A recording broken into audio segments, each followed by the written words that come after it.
আসসালামু আলাইকুম। আজ আমি আপনাদের জন্য মসুর ডাল ভুনা করে রান্নার রেসিপি নিয়ে এসেছি। কিভাবে খুবই সুস্বাদু করে মসুর ডাল ভুনা করবেন সেটা আজকে দেখাবো। আমি এখানে মেজারমেন্ট কাপের 1.5 কাপ পরিমাপ মসুর ডাল নিয়ে নিলাম। 20 মিনিটের জন্য মসুর ডালটাকে ভিজিয়ে রাখছি নর্মাল পানি দিয়ে।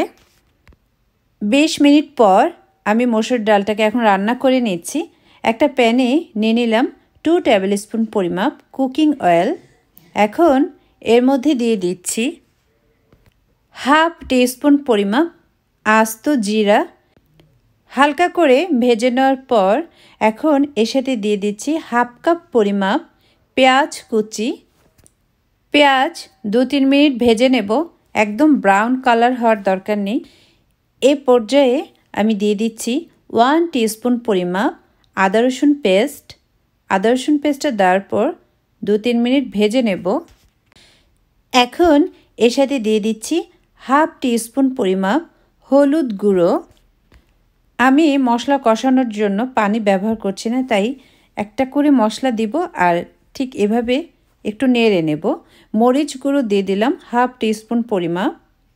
এখন এর সাথে স্বাদ অনুযায়ী লবণ দিয়ে দিব। দিয়ে দিচ্ছি 2 কাঁচামরিচ। কাঁচামরিচ আমি ছোট ছোট পিস করে কেটে নিয়েছি। এখন 2-3 মিনিট মশলাটা ঠিক এভাবে ভেজে নেওয়ার পর দিয়ে দিচ্ছি একটা বড় সাইজের টমেটো, ছোট ছোট পিস করে কেটে দিলাম। এখন টমেটো খুব ভালোভাবে মশলার সাথে কষিয়ে নেব। কষানো হয়ে গেছে। এখন আগে থেকে ভিজিয়ে রাখা মসুর ডাল ভালোভাবে ধুয়ে তারপর এর মধ্যে দিয়ে দিচ্ছি।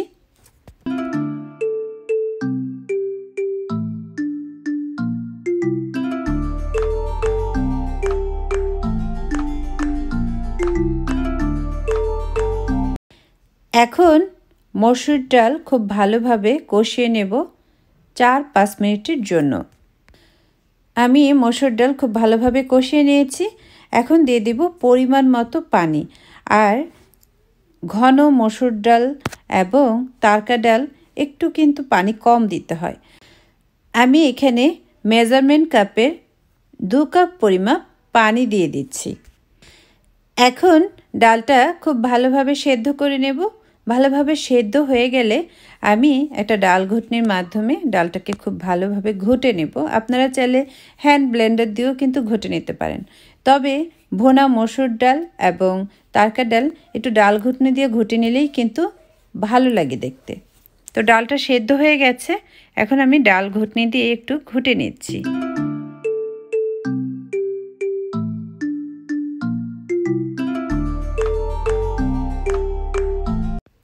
ডালে লবণ চেখে নিয়েছি, সব কিছু পারফেক্ট আছে।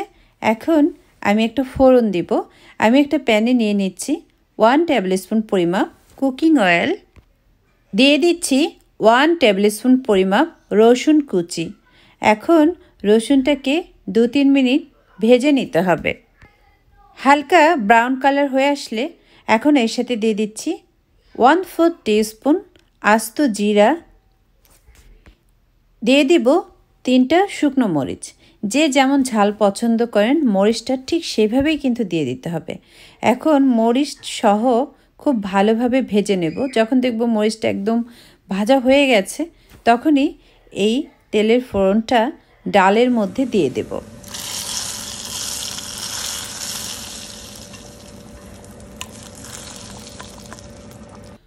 ডালটা বলক চলে আসলে ধনেপাতা দিয়ে দিব। ধনেপাতাটা হচ্ছে অপশনাল, যদি আপনাদের ভালো লাগে তাহলে দিয়ে দিতে পারেন, তবে ধনেপাতাটা দিলে আরেকটু ফ্লেভার ভালো হয়। হয়ে গেল আমার খুবই সুস্বাদু মসুর ডাল ভুনা অথবা তারকা ডাল।